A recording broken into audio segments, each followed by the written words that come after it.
자, 앞 페이지에서 극 2차 단면 모멘트를 구하고자 하는 그 대상 목표, 그러니까 목적물의 도심을 기준으로 구했는데, 이것을 다른 점을 기준으로 구하는데 어떻게 변형을 할 수 있을까? 그 이야기, 그것을 대해서 다루었죠. 그래서 그것에 대해서 한번 알아보도록 하겠습니다. 뭐 정리하자면, 극 2차 단면 모멘트 이 점을 기준으로, 도심을 기준으로 구했는데, 이걸 중심이 아닌 또 다른 점을 중심으로 이놈을, 지금 이 점을 중심으로 구했던 이것을 어떻게 변형을 해서 요 점을 중심으로 한 극 단면 2차 모멘트를 구할 수 있는지, 그것에 대해서 한번 알아보도록 하겠습니다. 일단 극 2차 단면 모멘트보다 아무래도 그냥 2차 단면 모멘트가 더 어떻게 보면 상대적으로 단순한 개념이기 때문에 그거부터 한번 설명을 해보도록 하겠습니다. 지금 이 점선에 어떤 물체가 있다고 합시다. 그 점선에 물체가, 그 도심이 X축 위에 올라가 있는 상태, 이 상태에 X에 대한 이놈의 그냥 2차 단면 모멘트를 I, G라고 합시다. G가 도심의 도심을 의미하는 그런 알파벳이죠. 그때 이놈이 이렇게 이동한다고 합시다. 그러니까 이 중심이 이렇게 이동했다. 그럴 경우에 이놈의 그냥 2차 단면 모멘트는 어떻게 될까? 요걸 이용할 수 있다는 거죠. 그 값은 요 놈일 때 요 값 더하기, 여기서 요만큼 D만큼 움직이죠. D의 제곱에다가 요놈의 넓이인 A를 곱하면 된다는 거죠. 왜 넓이가 뜬금없이 나타났나? 왜냐하면 당연히 X에 대한 2차 단면 모멘트는 Y제곱 DA이기 때문입니다. 요게 여기 나타난다는 거죠. 그래서 D제곱. 이렇게 하면 도심을 기준으로 구했던 것을 이용해서, 그 단면 2차 모멘트를 이용해서 이것을 이동한 놈의 2차 단면 모멘트를 알 수 있다는 거죠. 그래서 이것을 이렇게 평행 이동한다고 해서, 축이 평행 이동한다고 해서 평행축 정리라고 이름이 붙여져 있습니다. 자, X뿐만 아니라 만약에 Y축 위에 있더라도 이놈이 예를 들어서 이렇게 움직였잖아요. 여기서까지 이렇게 움직였죠. 그럼 요 D라면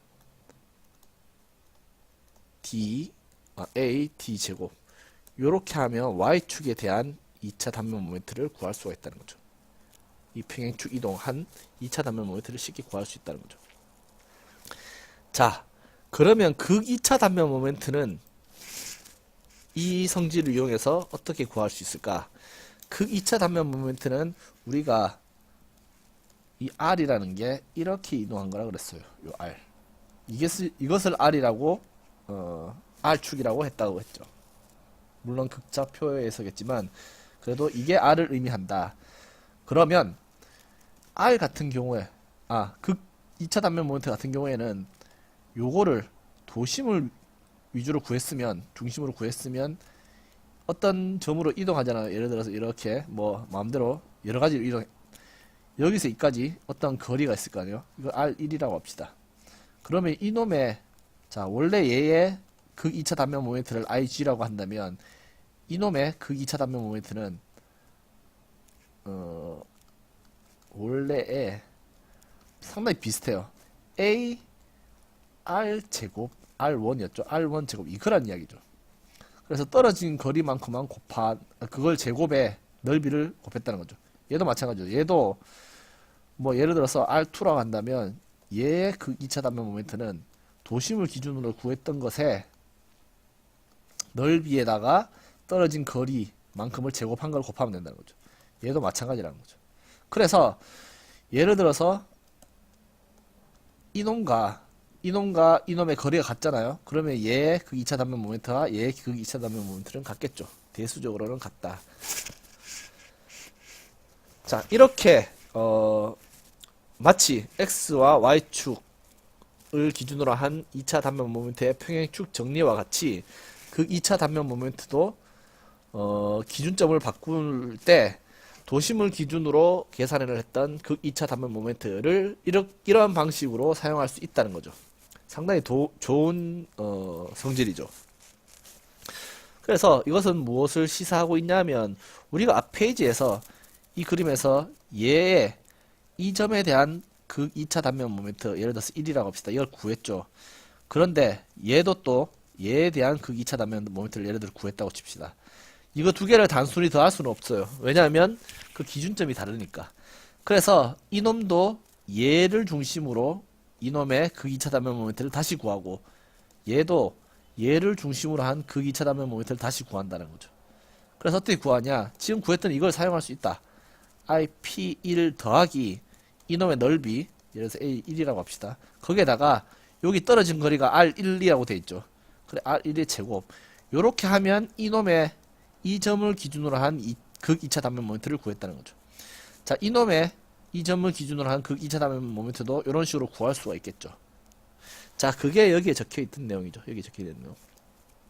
그래서 이제는 같은 점을 중심으로 극 2차 단면 모멘트를 구했으면 이제 더하면 돼요. 더하면 이 전체의 극 2차 단면 모멘트가 나온다는 거죠. 그래서 이 전체 극 2차 단면 모멘트를 이러한 성질을 이용해서 구할 수 있다. 자, 그러면 아까부터 자꾸 전체의 도심 이야기 하는데 그건 뭘까? 전체의 도심은 어떻게 구할까? 자, 전체 도심은 이거죠. 이건 이 전체의 도심이라는 이야기죠. 이 전체. 그래서 이거는 그냥 1차 단면 모멘트를 구하는 것처럼 구하면 돼요. 뭐 적분을 해도 되고요. 아니면 기준선을 잡아요. 뭐 여기 해도 되고 뭐 여기 해도 되고 뭐 아무거나 상관없습니다. 그리고 x도 여기 잡아도 되고 뭐 아무 때나 상관없다는 거죠. 일단 기준선을 잡고 이 도심, 얘의 도심에서 이걸 예를 들어 기준선을 합시다. 요만큼 떨어진 거리를 x1이라고 합시다. 그러면 이거 넓이에 이걸 곱해요. 그리고 얘의 도심에서 떨어진 거를 x2라고 합시다. 이 넓이에 이 넓이를 곱한 걸 더한 거예요. 그런 다음에 전체 넓이를 나오면 평균 거리가 나오겠죠. 그게 얘의 x축의 평균 거리라는 거죠. 그래 기준이 여기 잡았어도 마찬가지 결과가 나왔을 거예요. 요거랑 요거 평균하면 요 거리가 나왔을 거라는 거죠. 자, y도 똑같은 방법으로 평균 거리를 구할 수 있습니다. 그래 그 좌표가 이 그림에서 G 이 부분을 지금 가리키고 있다는 거죠.